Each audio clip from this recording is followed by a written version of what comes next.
1984 সাল থেকে রাজনীতি করে ঘরের লোক, না কাউন্সিলর হতে হয়েছে, না এমএলএ হতে হয়েছে, না এমপি হতে পেরেছি, কিচ্ছু হতে পারিনি। দেখুন, শুভেন্দু অধিকারীর সঙ্গে 2.5 বছর আগে কথা হয়েছে, এর মধ্যে কথা হয়নি। তো উনি সত্যি ভালো, ওনাকে আমি ভালোবাসি, কিন্তু ভালোবাসার সেই দাদা। এটা কি বলা যায় যে আপনার পারিবারিক চাপের কারণেই আপনি বিজেপিতে যেতে পারেননি? হ্যাঁ, তাই তো, পারিবারিক চাপের জন্যই আমি যেতে পারিনি। পারিবারিক চাপ ছিল তো, তার জন্যই আমি যেতে পারিনি। কোলের ভাই হচ্ছে সুজিত বোস আর অরূপ বিশ্বাস, আমি না। আর কোলের ভাই এখন সুজিত বোস, অরূপ বিশ্বাস। তার কারণটা হচ্ছে আমি এক ঘরে ফোঁটা নিয়ে রাখিনি, আর এক ঘরে ওরা নেয়। ওদের ব্যাপারটা একটু আলাদা, আমার ব্যাপারটা একটু আলাদাভাবে দেয় আমাকে। আমি দিদিকে প্রণাম করতে গেছিলাম, বলছে ছবি তুলতে এসছি। না না, এরা সুখের পায়রা।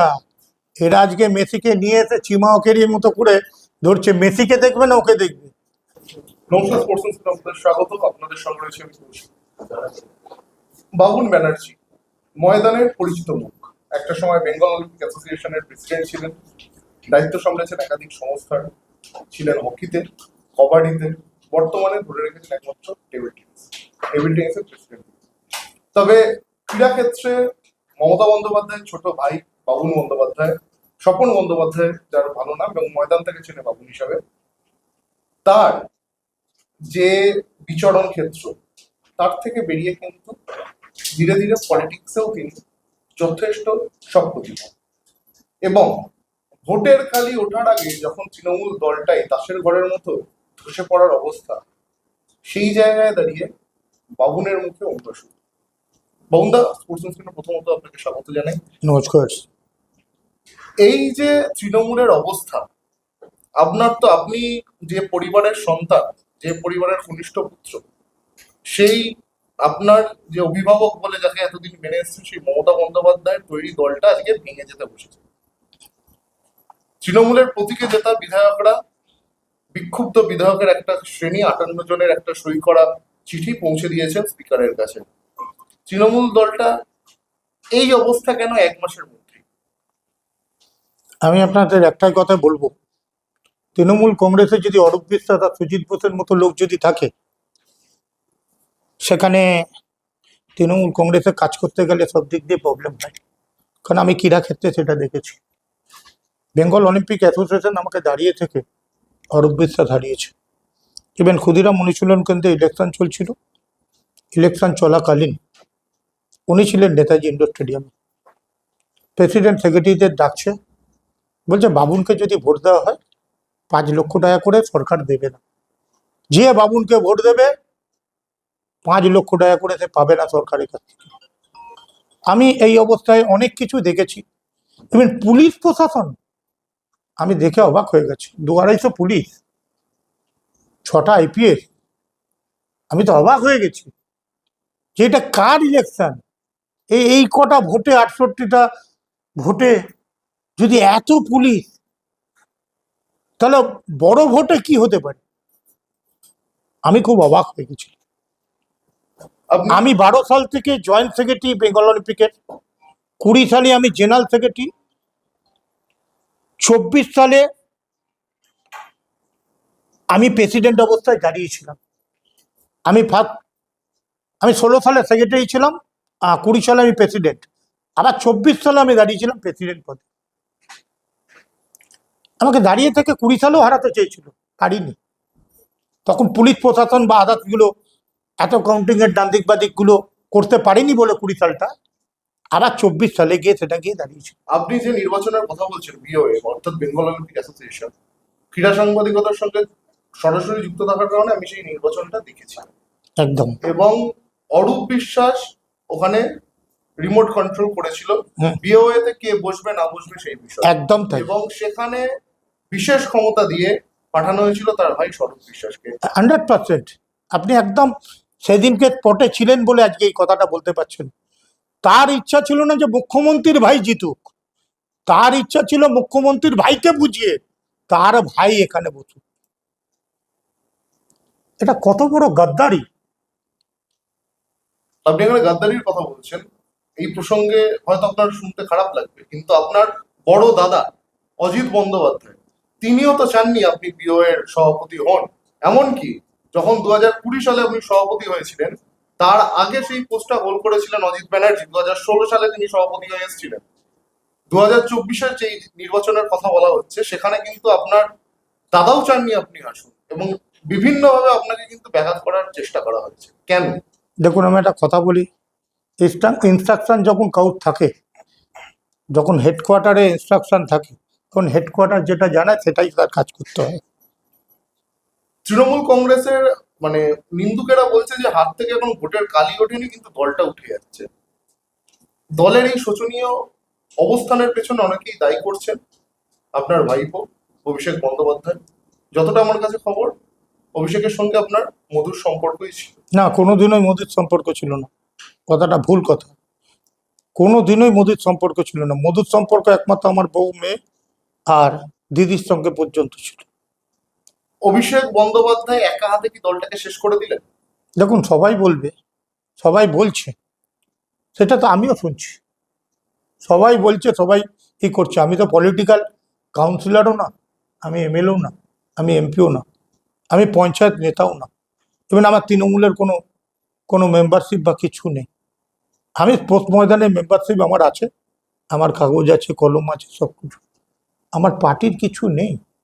হয়তো মমতা ব্যানার্জির ভাই এই নামটা আছে। বন্ধু, আপনি এই প্রসঙ্গটা এড়িয়ে গেলেন মানে অতীব সাবধানে। কিন্তু আপনি বলছেন লোকে বলছে, লোকে যা বলবে তার থেকে তাকে ঘরের লোকেরা বলবে। ঘরের লোক কি বলছে? ধরুন, ঘরের লোক একটা জিনিসই বলবে, যে ঘরের লোক 1984 সাল থেকে রাজনীতি করে ঘরের লোক না কাউন্সিলর হতে হয়েছে, না এমএলএ হতে হয়েছে, না এমপি হতে পেরেছি, কিচ্ছু হতে পারিনি। তো ঘরের লোকও তো দুঃখ থাকতেই পারে। কালকে মমতা বন্দ্যোপাধ্যায় ওয়াই চ্যানেলে বসেছিলেন না, পদযাত্রা ছিল ধর্নার, এবং সেই জায়গাটায় 8 জন বিধায়ক, 80 জনের মধ্যে আমি একজন অ্যারেস্টেড এবং 2 জন যদি সাসপেনশন হয়ে যায় তাহলে 77 জনের মধ্যে 8 জন বিধায়ক এসেছিলেন, 6 জন সাংসদ এসেছিলেন। এই অবস্থা কেন যখন মমতা বন্দ্যোপাধ্যায় প্রথমবারের জন্য ভোটের পর রাস্তায় নামছে, তার পাশে কেউ নেই? কিন্তু এই 15 বছরে লুটে ফুটে খাওয়ার জন্য অনেকেই ছিল। কেন? তখন অ্যাকচুয়ালি কেসটা কি হলো, তো কিছু লোক আছে না, কোথায় বেশি চিনি আছে সেখানে পিঁপড়ে আসবে, এরম কিছু লোক থাকে। তা সেই লোকগুলোকে এখন খুঁজে পাওয়া যাচ্ছে না, যারা এতদিন গুড় খেয়ে গেছে তারা আজকে পিছিয়ে তো গেছে। মমতা বন্দ্যোপাধ্যায়ের মতো একজন বিচক্ষণ রাজনীতিবিদ, তার মতো বিরোধী দলনেত্রী ভারতবর্ষের ইতিহাসে কজন আছে সেটা দেখতে হবে। তিনি মানুষ চিনতে ভুল করলেন। দেখুন, আজকে অ্যাকচুয়ালি অরূপ রায় হাওড়ার বিধায়ক, তিনি বিরোধী মানে বিক্ষুব্ধ তৃণমূলের শিবিরে ঢুকে গিয়েছেন। জাভেদ খান কসবার বিক্ষুব্ধ তৃণমূলে ঢুকে গিয়েছেন। কেন? মানে এই দেখুন, পোর খাওয়া রাজনীতি যারা মমতা ব্যানার্জিকে ভালোবাসে কিন্তু আর একজনকে ভালোবাসেন, এটা আপনারাও জানেন।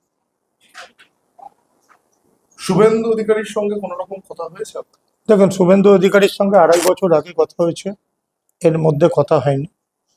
তো উনি সত্যি ভালো, ওনাকে আমি ভালোবাসি, কিন্তু ভালোবাসার সেই দাদা। 2024 সালে লোকসভার ভোটে যখন প্রসূন ব্যানার্জিকে টিকিট দেওয়া হলো, আপনি দিল্লিতে গিয়েছিলেন। একদম অমিত শাহের সাথে দেখা করার একটা কথা ছিল। অন্তত অতটা সোর্স নিয়ে আমি যাইনি। আমি গেছিলাম তখন গেছিলাম অন্য কারণে গেছিলাম। আমি গেছিলাম একজন অসুস্থ হয়েছে তাকে দেখবার জন্য, কিন্তু আমার তকমা দেওয়া হলো যে আমি বিজেপি করতে গেছি। এটা বালির ফ্যামিলির লোকরা আমাকে একটা তকমা দিয়ে দিয়েছে। এই তকমাটা যখন আমি দেখলাম আমি দোষ না করে দোষী, তখন একটু দোষ করেই দেখি। আমি একটু দোষ করলাম। আমি সঙ্গে সঙ্গে শুভেন্দুদাকে ফোন করলাম। শুভেন্দুদাকে ফোন করে আমি বললাম, দাদা আমার একটু ইন্টারেস্ট আছে আপনার সঙ্গে একটু কথা বলার। এটাই। আমি অমিত শাহর মতো অত ওই জায়গা পর্যন্ত পৌঁছানোর হট করে গিয়ে হয় নাকি, তো অনেক অ্যাপয়েন্টমেন্ট নিয়ে যেতে হবে। আমি শুভেন্দুদার সঙ্গেই কথা বলেছিলাম। পরবর্তী সময় শুভেন্দু অধিকারীর সঙ্গে আর কোনো কথা হয়নি। শুভেন্দু অধিকারীর মতো মানুষ আমাকে যা সুযোগ দিয়েছে, সে সুযোগকে আমি অপব্যবহার করেছি। তার জন্যে বাড়ির ফ্যামিলির চাপে আমাকে ফিরে আসতে হয়েছে। কি রকম চাপ ছিল? অনেক রকম চাপ ছিল, মেয়ের বিয়ে হয়নি তখন। মেয়ের বিয়েতে কে আসবে না আসবে, ফ্যামিলির লোক নেই, একটা ছোট ভাই হিসেবে বিয়ে দিচ্ছি, অনেক রকম চাপ ছিল, প্রেশার অনেক রকম ছিল। মানে এটা সব কি ফ্যামিলিগত প্রেশার বলা যেতে পারে? সবটা না বললেও এটা কি বলা যায় যে আপনার পারিবারিক চাপের কারণেই আপনি বিজেপিতে যেতে পারেননি? হ্যাঁ, তাই তো, পারিবারিক চাপের জন্যই আমি যেতে পারিনি। পারিবারিক চাপ ছিল তো, তার জন্যই আমি যেতে পারিনি, কিন্তু আমি একদম রেডি ছিলাম যে বিজেপিতে যাব। এর মাঝে মমতা বন্দ্যোপাধ্যায় ভাইফোঁটাই আপনাকে ডাকে, আপনি তার কনিষ্ঠ ভ্রাতা হুম। এবং কোলের ভাইকে সবাই ভালোবাসে, তারপরে সম্পর্কের বরফ গলে। না, কোলের ভাই হচ্ছে সুজিত বোস আর অরূপ বিশ্বাস, আমি না। আর কোলের ভাই এখন সুজিত বোস, অরূপ বিশ্বাস। তার কারণটা হচ্ছে আমি এক ঘরে ফোঁটা নিয়ে রাখিনি, আর এক ঘরে ওরা নেয়। ওদের ব্যাপারটা একটু আলাদা, আমার ব্যাপারটা একটু আলাদাভাবে দেয় আমাকে। আমাকে দেখলে, যেমন আপনি লক্ষ্য করেছেন কিনা জানি না, রিসেন্ট টেবিল টেনিসের হয়ে যখন আমি একটা জিনিস নিতে গেছিলাম, মানে টেবিল টেনিসের একটা চেক নিতে গেছিলাম বেঙ্গল অলিম্পিকের হয়ে, আমাদের গঙ্গাসাগর মেলায়, এই রিসেন্ট আমি দিদিকে প্রণাম করতে গেছিলাম, বলছে ছবি তুলতে এসছি। মানে ভাই হচ্ছে এরম ভাই। আজকে দিদির দুর্দিনে অরূপ বিশ্বাসের খোঁজ মিলছে না। হ্যাঁ, এরা তার জন্য থাকবে না, অনেকে বলছে- এরা সুখের পায়রা। অনেকে বলছে যে পেপারে অ্যাডভার্টাইজমেন্ট দিতে হবে নিখোঁজ করে। না না, এরা সুখের পায়রা। এরা আজকে মেসিকে নিয়ে এসে চিমাওকের মতো করে ধরছে, মেসিকে দেখবে না ওকে দেখবে। আপনি বললেন দুজন কোলের ভাই, হ্যাঁ একজন অরূপ বিশ্বাস, একজন সুজিত বোস। হ্যাঁ। তাহলে ফিরাদ হাকিম আর স্বরূপ বিশ্বাস কি? স্বরূপ বিশ্বাস, স্বরূপ বিশ্বাস হচ্ছে অরূপ বিশ্বাসের ভাই, যে হচ্ছে অরূপ বিশ্বাস হচ্ছে এক ডিগ্রি উপরে। তৃণমূলের এই যে দলের ভাঙন হুম এবং দলের বর্তমান যা পরিস্থিতি, হুম এর জন্য আপনি ঘুরিয়ে ফিরিয়ে সেই সময়কার যারা নেতৃত্বে ছিলেন হুম। তাদেরকেই দায়ী করছেন। হুম। একটা সময় আপনি বলেছেন আমার আদর্শ আমার নেত্রী মমতা বন্দ্যোপাধ্যায়, আজকেও কি সেই কথা বলবেন? দেখুন, দিদি আমাদের ভগবান। কারণ আমার যখন অনেকগুলো ঘটনা ঘটেছে, দিদি আমাকে বাঁচিয়ে তুলেছে। এবার দিদি আমাদের পরিবার চালাতো, আমি দিদির প্রতি কৃতজ্ঞ, ভালোবাসা থাকবে, কিন্তু পলিটিক্সে আমি দিদির সঙ্গে নেই। আপনার আদর্শ কে পলিটিক্সে? আদর্শ কে আছে? আদর্শ কে আপনার পলিটিক্স? পলিটিক্সের আদর্শ এই মুহূর্তে দাদা দাদা কে? কোন দল? শুভেন্দু অধিকারী। তো আপনার শুভেন্দু অধিকারীর সঙ্গে কোনো অ্যাপয়েন্টমেন্ট ফিক্স হয়েছে বা না, আগামী দিনে ফিক্সড হয়নি, আপনি একটা ফিক্স করে দিন। কোনো কথা বলবেন আগামী দিনে? নিশ্চয়ই, আপনি কথা বলেন, আমি বলবো। একটা সরাসরি প্রশ্ন করছি, আগামী দিনে বিজেপিতে আপনাকে দেখা যাবে?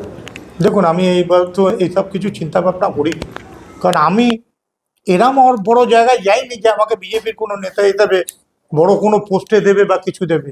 আমি দাদার ভাই হিসাবে আশীর্বাদ চাই, আর কিছু চাই না। অর্থাৎ শুভেন্দু অধিকারীর আশীর্বাদ চাইছেন? 100% চাইছি, অসংখ্য ধন্যবাদ। কারণ আমি পোস্ট ময়দানে আছি। শুভেন্দু অধিকারী আশীর্বাদ ছাড়া পোস্ট ময়দান করতে পারবো? নীতিশ পরামানিকের ভালোবাসা ছাড়া আমি কোনো কিছু পোস্ট ময়দান করতে পারবো? ক্রীড়ামন্ত্রীর সঙ্গে দেখা হয়েছিল? ক্রীড়ামন্ত্রীর সঙ্গে দেখা হয়েছিল, ক্রীড়ামন্ত্রীকে টুটুদার স্মরণ সভায় দেখা হয়েছিল। আমি ক্রীড়ামন্ত্রীকে বললাম ভারত সরকারের পোস্ট কোড অনুযায়ী স্যার আমার টেবিল টেনিসটাকে রেখে আমি বক্সিং আর হ্যান্ডবলটাকে ছেড়ে দিলাম, এটা আপনাকে জানিয়ে রাখবো। উনি আমার কথা শুনলেন, আপনার মানে ওনার স্পিচ শুনলাম, আমরা ভালোই লাগলো। মানে ওনাকে একটু ইয়ে করতে গেলাম। ক্রীড়ামন্ত্রী যে আসছে, আমি ক্রীড়ামন্ত্রীর সঙ্গে থাকি। সুভাষ চক্রবর্তীর সময় ছিলাম, মদন মিত্রর সময় ছিল, অরূপ বিশ্বাসের পিছনে পিছনে ঘুরিনি খুব বেশি, কারণ ওর পেছনে ঘুরলে আমার ভালো লাগেনি, কারণ ওর আলাদা আলাদা লোক থাকে তো, এই জন্য ভালো লাগে। আপনি যেহেতু ময়দানের লোক এবং আপনি বললেন যে ক্রীড়ামন্ত্রীর সঙ্গে আমার তো সম্পর্ক রাখতেই হবে, যেহেতু ময়দানের রাজনীতির সঙ্গে আপনি জড়িত। একদম। আপনি ময়দানের লোক হিসাবে স্বরূপ বিশ্বাসকে অনেক কাছ থেকে দেখেছেন, যেভাবে প্রত্যেকটা অ্যাসোসিয়েশনে ঝাঁপিয়েছিল নিজের একটা পায়ের তলার মাটি খুঁজে পাওয়ার জন্য। আইএফ এরও ভাইস প্রেসিডেন্ট ছিলেন, অনেক সময় যেতেন, অনেক সময় যেতেন না, এখন তো দেখাই যায় না। কিছুদিন আগে জিপি হয়েছে, উনি ছিলেন। শুনুন, একটা কথা বলি, স্বরূপ বিশ্বাসের গল্পটা যদি আসল বলতে হয়, বেঙ্গল অলিম্পিকের ইতিহাসে যখন আমাদের ক্রীড়ামন্ত্রী কোনো মিটিং ডাকতো বা কেউ ডাকতো, কোনোদিনও কোনো ভাইস প্রেসিডেন্ট আজ পর্যন্ত আমাদের ওই ক্রীড়ামন্ত্রীর দপ্তরে, যে স্পোর্টস কাউন্সিলের মিটিং, কেউ যেত না, কোনো ভাইস প্রেসিডেন্ট।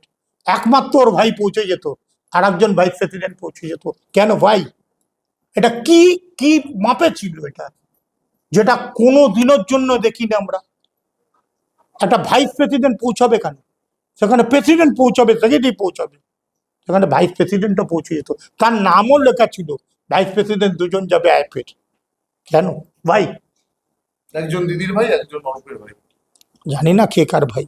তো আপনারা দেখতেই পেলেন যে অত্যন্ত অভিমানী মমতা বন্দ্যোপাধ্যায়ের ছোট ভাই স্বপন বন্দ্যোপাধ্যায়, যিনি মহিলার মন্ত্রী হিসাবে ছিলেন, আজকে তৃণমূলের যে দশা, তার জন্য তিনি সরাসরি না বললেও জানিয়ে দিলেন যে যুবরাজ, যাকে তকমা দিয়েছে মিডিয়া, সেই যুবরাজ অর্থাৎ অভিষেক বন্দ্যোপাধ্যায় এর নেপথ্যে সিংহভাগ দায়ী। পাশাপাশি এই 15 বছরের সরকারের সময় যারা মধু খেতে এসেছিল, যাদের এখন দেখা যাচ্ছে না, তাদের খোঁজও কিন্তু করা জরুরি।